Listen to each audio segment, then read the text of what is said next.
Benim adı bilen. Kızgın salamlarımı siz hurmatlı Facebook arkadaşlarıma göndermek bilen. Bu yetip gelen taze yıl bayramınızı kutlu ve mübarek olsun diyorum. İnşallah bu yetip gelen taze yılımız önümlü yıl bulmağına, ülkemizin abadanlık, milletimizin, merdimimizin, renksiz, dersiz, gamsız bulmağına.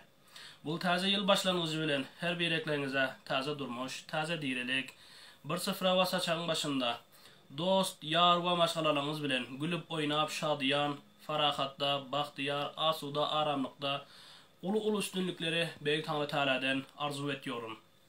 Ve men hem bugün fırsattan faydalanıp Türkmenin adlı taze döreden koşullarımın birisini video arkalı siz hurmatlı Facebook arkadaşlarım bilen paylaşmak istedim. Umid ediyorum dikkatinize vaka olup, ünsünüze vaka olup yüreklerinizden cay tutsa. Türkmenin zemin cünbüş eyler, asman gümbürdab.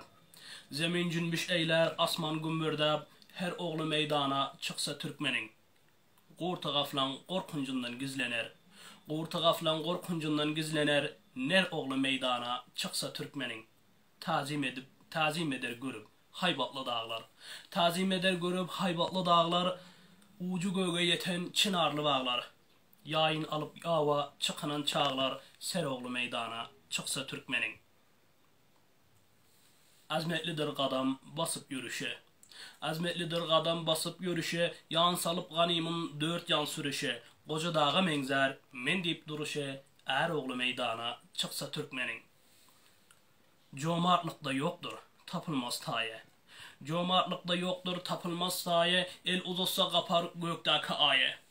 Al dur saçar kızıldan düşende paye. Zer oğlu meydana çıksa Türkmenin.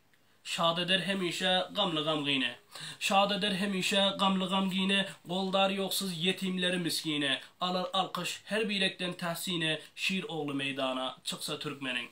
Bineva tart kalam eyle tarife. Bineva tart kalam eyle tarife. Hayalı şerimli pak üzerife. Durabilmez ününde münherife. Gör oğlu meydana çıksa Türkmenin. Durabilmez ününde münherife. Gör oğlu meydana çıksa Türkmenin.